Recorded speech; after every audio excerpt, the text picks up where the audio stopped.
साथ Goldilocks premium research के गौतम शाह जुड़ गए हैं। गौतम, गुड मॉर्निंग, स्वागत है आपका 18 आवर्स स्वदेश पर। बाजार में जिस तरह के ट्रेड्स हम देख रहे हैं, नजरिया जैसा देख रहे हैं, आज सुबह भी बाजार पर जिस तरह से हमने आउटलुक बताया था, एक कॉशियस एनवायरनमेंट में ही मार्केट्स ट्रेड करते हुए दिख रहे हैं। आपकी रीडिंग मार्केट्स के लिए क्या है? Good morning. देखिए, पिछले 3-3.5 महीनों से मार्केट एक पेंडुलम की तरह बिहेव कर रहा है। जब वो चलता है तो ऐसा चलता है कि लगता है कि रुकेगा नहीं, और जब वो गिरता है तो ऐसा लगता है कि कोई सपोर्ट ही नहीं है मार्केट के लिए। ये हम पिछले 3-3.5 महीना से देख रहे हैं, और ये समझना जरूरी है कि अक्टूबर के महीने में मार्केट ने अपना टॉप बनाया 18,600, और उसके बाद 7 महीना निकल गया और मार्केट एक रेंज में है। नीचे की तरफ 16,500 और ऊपर की तरफ 18,000, 18,500।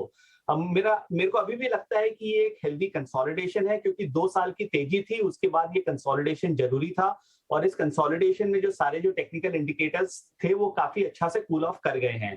पर ये जो भी पुल बैक जो हमने देखा पिछले 7-10 दिनों में, मेरे हिसाब से ये नॉर्मल है, क्योंकि निफ्टी ने 2,500 पॉइंट का तेजी देखा at a very rapid pace, 16,600 से लेकर 18,100।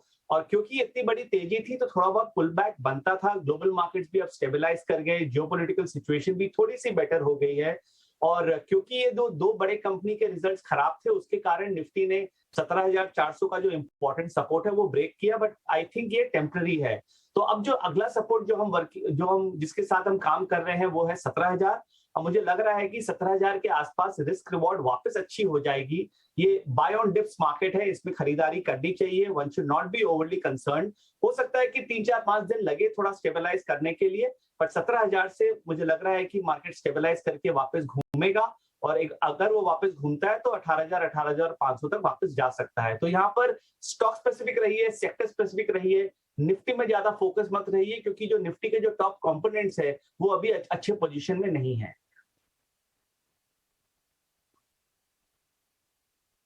All right, morning Gautam, pleasure to have you on Swadesh always. Priyanka here.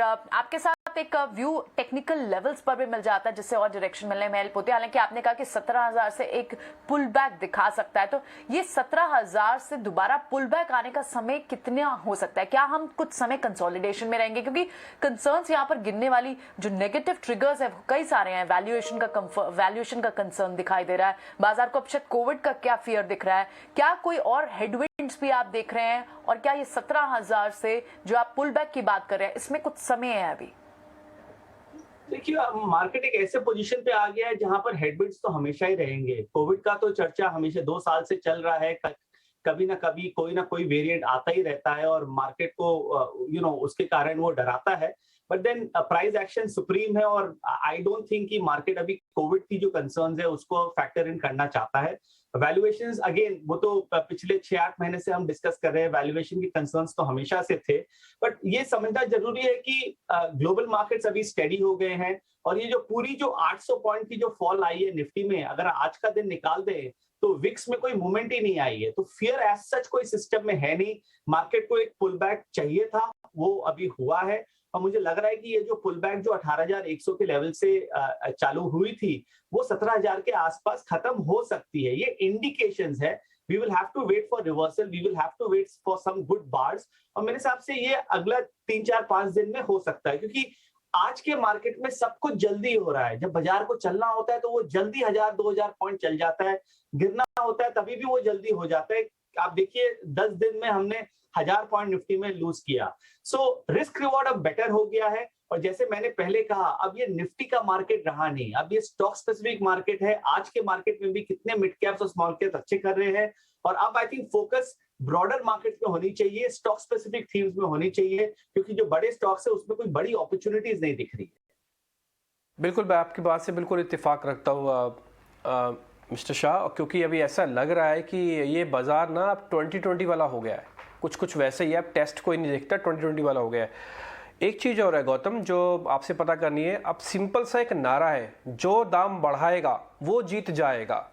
IGL ने दाम बढ़ाए, चलने लग गया। मारुति ने अभी भी दाम बढ़ाए और आज से लागू कर गया। ऐसी क्या जरूरत पड़ी कि इनको 4 दिन भी नहीं दिए अपने डीलर्स को? उन्होंने बोला कि आप अभी से दाम बढ़ाओ और 1.5% तक दाम बढ़ा लो। 1.5% क्या, मारुति की अगर एक गाड़ी एवरेज पे 5 लाख रुपए की भी लो आप, तो कम से कम 7,000 रुपये दाम बढ़ा दिए। डोमिनोज पिज़्ज़ा की खबर थोड़ी देर पहले हमको बता रहे थे हमारे सहयोगी पंकज, वो कह रहे थे उन्होंने भी दाम बढ़ा दिए। तो यही समझे ना, जो दाम बढ़ाएगा वो जीत जाएगा।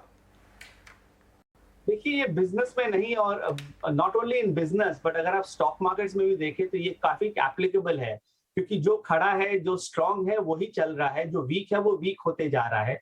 और हमने ये पिछले 10 दिन में देखा, क्योंकि पिछले 10 दिन में 6-7 बार मार्केट ने सेलर्स बार बनाया, जहां पर it made a series of lower lodge. But आपने जो मारुति के बारे में पॉइंट कहा, देखिए वर्ल्ड काफी डायनामिक हो गया है और आज की दुनिया में आप कोई चीज के लिए वेट नहीं कर सकते हो, क्योंकि कॉम्पिटिटिव एडवांटेज एक ऐसी चीज है जो बहुत जल्दी से जा सकती है, and people have realised that, businesses are realising that. But अगर आप ऑटो सेक्टर की बात करें तो हमारा तो यही मानना है कि बजाज ऑटो और टाटा मोटर्स में ही फोकस रखना चाहिए। यही दो स्टॉक्स इन सेक्टर्स में अच्छे लगते हैं, बाकी से थोड़ा दूर रहना चाहिए। अभी भी कोई क्लैरिटी है नहीं चार्ट्स पे, तो ज्यादा कुछ इसमें माथा नहीं लगाएं। और मेटल्स और रियल एस्टेट और जो पीएससी सेक्टर है, हमारी ये 3 फेवरेट्स है। तो अगर आपके व्यूअर्स को कहीं पर कमिटमेंट बनाना है तो इन 3 सेक्टर्स में बनाइए। आई थिंक यहाँ पर अच्छी तेजी और आउट परफॉर्मेंस मिलेगी। ओके, तो क्लियरली गौतम के पसंदीदा सेक्टर्स भी यहाँ पर हम देख रहे हैं। इस बीच गौतम, एफआईआईज की सेलिंग इंटेंसिटी पर भी हम आपका आउटलुक जानना चाहेंगे। हमने बीच में एक बार देखा था जो इंटेंसिटी थी एक बार कम होती हुई जरूर दिखी थी, लेकिन उसके बाद लगातार हम देख रहे हैं हैवी सेलिंग एफआईआईज की तरफ से। ऑफकोर्स डीआईएस की बाइंग इंडिकेटर्स जो है हमारे लिए पॉजिटिव साबित भी होते हैं और हमारे लिए सपोर्ट वहाँ से भी डीआईएस काफ़ी हद तक करते हैं, लेकिन ये जो संस्थागत निवेशक हैं काफ़ी ज़्यादा वॉलेटाइल हैं। मेरे हिसाब से ये ज्यादा इंपॉर्टेंट नहीं रखता है, क्योंकि जब एसआईपी नंबर्स 12,000 करोड़ के लेवल को टेस्ट कर गया है, तो जो डोमेस्टिक मनी है, I think that is more than enough to handle the FII selling that comes on a daily basis. So इसीलिए मैं उसको इतना इंपॉर्टेंस नहीं दूंगा। अगर आप मुझे ये 10 साल पहले पूछते तो मैं बोलता कि हाँ ये बहुत बड़ी कंसर्न है और उसके कारण बाजार वीक रह सकता है, बट अब ये ज्यादा इंपॉर्टेंट रहा नहीं। और अगर एफआईआई की सेलिंग होती भी है और है भी, तो वो टॉप 50 स्टॉक्स में है। आप टॉप 50 निफ्टी को कंपेयर कीजिए और निफ्टी नेक्स्ट 50 इंडेक्स को कंपेयर कीजिए। आप ये देखेंगे कि जो नेक्स्ट 50 इंडेक्स है वो एक्चुअली अपने 3 मंथ हाइस के आसपास ट्रेड कर रहा है। तो यही समझ में आ रहा है, जो टॉप 10, 15, 20 स्टॉक है जो ओवर ओन्ड है, उसमें सेलिंग आ रही है। बट जो बाकी के जो ब्रॉडर मार्केट्स है, मिड कैप 100 है, स्मॉल कैप 100 है, निफ्टी नेक्स्ट 50 है, उसमें एज सच कोई वीकनेस नहीं है। जरा सा भी अगर मार्केट में स्टेबिलिटी आता है, वहां पर बुलिश मोमेंटम बनेगी। सो मैं वापस उसी पॉइंट पे जा रहा हूं, निफ्टी 50 को ध्यान मत दीजिए और उसके बाकी के जो टॉप 300 स्टॉक्स है वहां पर अच्छी अपॉर्चुनिटीज मिलेगी।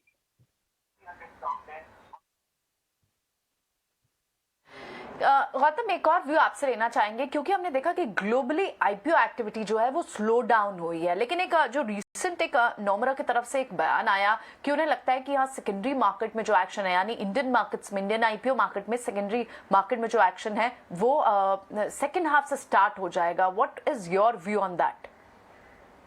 देखिए इसमें टाइमलाइन देना आई थिंक सेंसिबल नहीं है। मैं इसीलिए बोल रहा हूं कि आईपीओ तभी आते हैं जब मार्केट में मोमेंटम होती है, जब मार्केट में स्ट्रेंथ होता है और जहां हम लोग को थोड़ी सी अच्छी विजिबिलिटी मिले।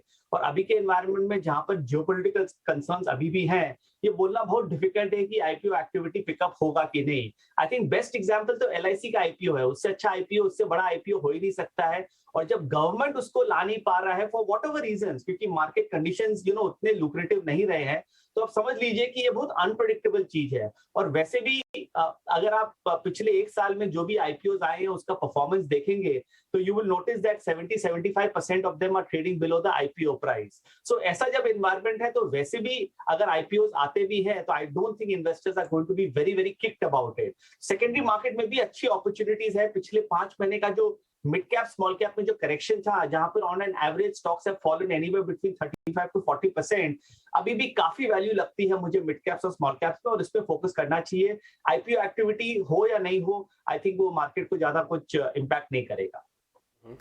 गौतम, एचडीएफसी बैंक ने जब नंबर उतारे और साथ ही साथ इन्फोसिस के नंबर्स आए तो उनको आज पनिशमेंट ओपनिंग में ही मिल गई। ये इस बार के क्वार्टरली नंबर्स में आप किसी ऐसी ब्रैकेट को देख पा रहे हैं जहाँ पे पनिशमेंट थोड़ी ज़्यादा मिल सकती है, या फिर कोई ऐसी ब्रैकेट जहाँ पे रिवॉर्ड अच्छा मिलेगा? देखिए जब स्टॉक प्राइस पहले से रिवॉर्ड कर देता है ना, उसके बाद जब अर्निंग्स अच्छी नहीं आती है तो पनिशमेंट तो होगा ही। आई थिंक पिछले 1-1.5 महीने में जिस तरह से स्टॉक्स चले थे और जब वो मर्जर का न्यूज आया था तो एक वन डे वंडर था एचडीएफसी बैंक और एचडीएफसी लिमिटेड, वैसे भी ये अंडर परफॉर्मर्स रहे हैं कुछ कुछ महीनों से, अगर आप कंपेयर करें वर्सेस एसबीआई और आईसीआईसीआई बैंक।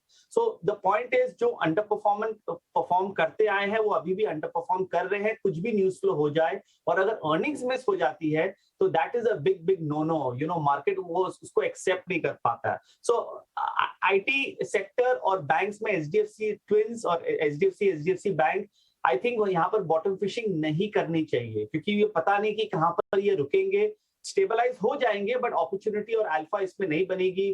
फोकस कीजिए स्टॉक्स जैसे आईसीआईसीआई बैंक हुआ, एक्सिस बैंक हुआ, स्टेट बैंक हुआ, बहुत अच्छे सेटअप्स है। मीडियम टर्म में अगर थोड़ा सा भी मार्केट स्टेबल होगा तो ये स्टॉक्स वापस लाइफ टाइम हाई की ओर चले जाएंगे, जबकि एचडीएफसी बैंक जैसा स्टॉक अपने मल्टी मंथ लो की तरफ जा रहा है। गौतम, बाजार जब अनसर्टेन हो, जब वॉलेटाइल सिचुएशन हो, काफ़ी ज़्यादा कंफ्यूजिंग सिचुएशन हो, व्यूवर्स के लिए हैंड होल्डिंग बहुत ज़रूरी होती है, इन्वेस्टर्स हो चाहे ट्रेडर्स हो। आप किस तरह की हैंड होल्डिंग करेंगे? पर्टिकुलरली अगर हम देखें बाजार में कई तरह के यहाँ पर सिचुएशंस हैं, ट्विस्ट एंड टर्न्स हैं जो कि कंफ्यूजिंग दिख सकते हैं। क्या लगता है उन्हें short to medium term perspective के लिए किस तरह की राय, हिदायत आप इन्वेस्टर्स को, ट्रेडर्स को देंगे जिससे उनका मुनाफा जो है एटलीस्ट बनता हुआ दिखे और नुकसान कम हो? देखिए, ट्विस्ट एंड टर्न्स तो अभी पिछले 6 महीनों से ही हुआ है जहां पर मार्केट वॉलेटाइल रही है।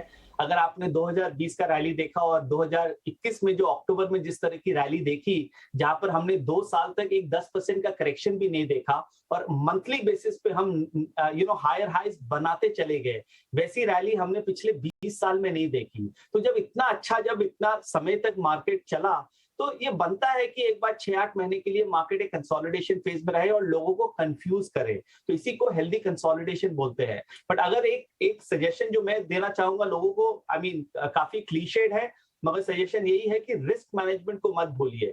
जैसे एक स्टॉप लॉस होता है, एक एग्जिट स्ट्रेटेजी होती है, वो एक सीट बेल्ट की तरह होते हैं। जब आप गाड़ी में बैठते हैं तो आप सीट बेल्ट लगाते हैं कि अगर कुछ भी इवेंचुअलिटी हो तो वो आपको बचाए। तो एग्जिट स्ट्रेटेजी रखिए, चाहे स्टॉक फंडामेंटली या टेक्निकली कितनी भी अच्छी हो, उसका कोई मतलब नहीं है। आपका एग्जिट स्ट्रेटेजी होना चाहिए, प्ले विद रिस्क रिवॉर्ड, और अच्छे स्टॉक्स में काम कीजिए। अगर बाजार स्टेबलाइज होकर वापस घूमेगा तो वो स्टॉक्स घूमेंगे। पिछले 1 महीनों में हमने देखा कि कितने स्टॉक्स है जो रिकवर कर ही नहीं पाए, और इसका यही मानना है कि मार्केट अभी भी क्वालिटी में ही बिलीव करता है।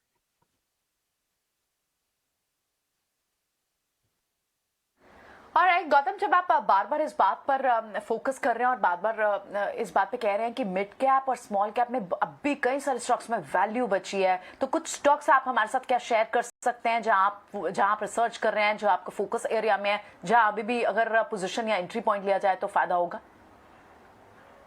देखिए, स्पेसिफिक स्टॉक्स तो मैं नहीं बताना चाहूंगा कंप्लायंस रीजंस के कारण, बट अगर आप सेक्टर्स देखें मिड कैप्स में तो फर्टिलाइजर में बहुत अच्छी तेजी और यहाँ से भी लग रहा है कि चलेगा।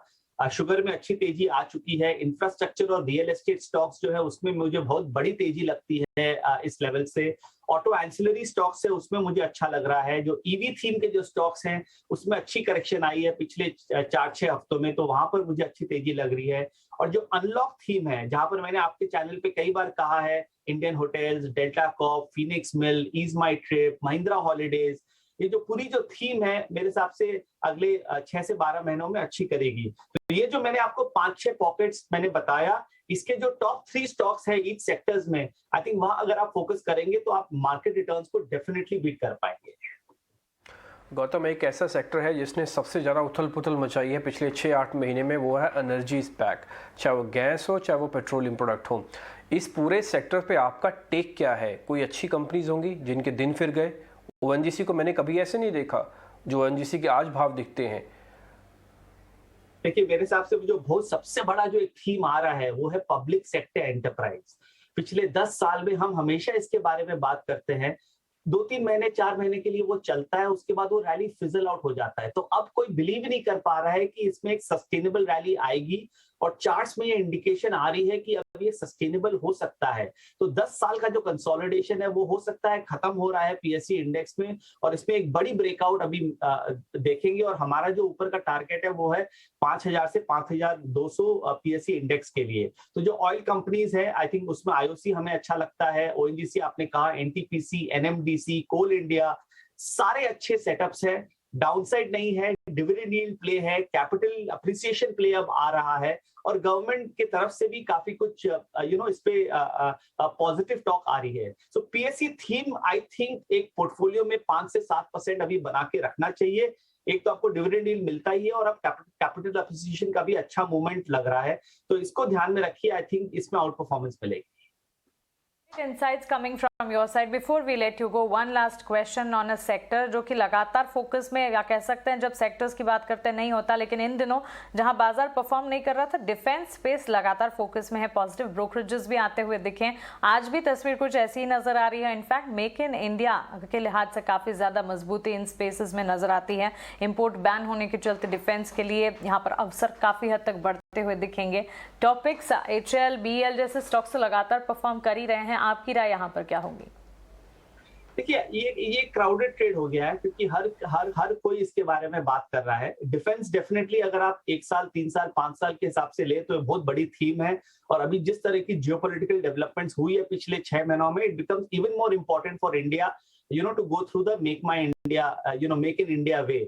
सो अच्छा लगता है, बट इस लेवल्स पे आपको अग्रेसिव बाइज नहीं करनी चाहिए। डिप्स में लीजिए। इनफैक्ट हम लोग ने गोल्डीलॉक्स में 140 के लेवल पे BEL लास्ट ईयर रेकमेंड किया था। सो इस लेवल्स पे हम तो एक्चुअली प्रॉफिट बुकिंग कर रहे हैं, to be very honest, but long term अच्छा लगता है। और HAL और BDL भी अच्छी लगती है। कुछ भी अगर डिप्स मिले तो इसमें खरीदारी कीजिए, रश मत कीजिए। मार्केट आपको अपॉर्चुनिटी देगा, और थोड़ा सा लॉन्ग टर्म सोचिए। यहाँ पर अगर आप शॉर्ट टर्म सोचेंगे तो आपको रिटर्न्स नहीं बनेगी। ऑलराइट, एब्सोल्युटली थोड़ा सा लॉन्ग टर्म रखना होगा नजरिया अपना। गौतम, बहुत बहुत शुक्रिया आज समय देने के लिए। तो गौतम को लगता है कि यहाँ से 17,000 के लेवल तक बाजार शायद एक बार जाए, लेकिन उसके बाद बाउंस बैक भी कर जाएगा। हो सकता है कुछ समय कंसोलिडेशन कर रहे हैं, और बहुत कई सारे स्टॉक्स में mid cap and small cap space में उन्हें वैल्यू दिखती है। चलिए, बहुत बहुत शुक्रिया आज समय देने के लिए गौतम।